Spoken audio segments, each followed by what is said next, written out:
Iléyá, Iléyá o, ọmọ Odùduwà, Iléyá, Iléyá, Iléyá o, ọmọ Odùduwà, Iléyá. Bí a kò bá lè gbé lápapọ̀, ṣe bó yẹ ká lè dá dúró.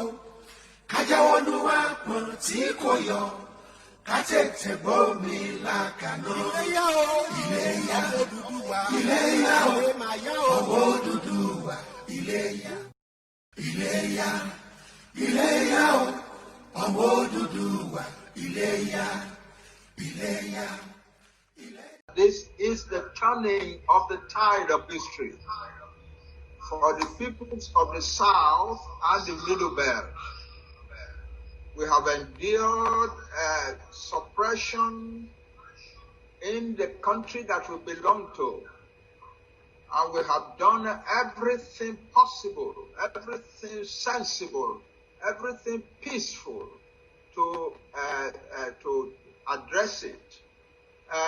But we have been turned down and treated as if our voices don't matter. Now we are telling the world that our voices matter. And from this point, there is no turning back.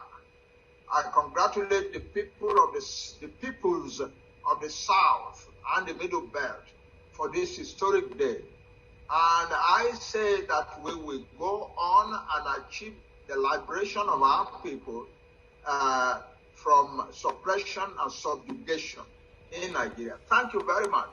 It is a great day, a welcome change in the life of our people.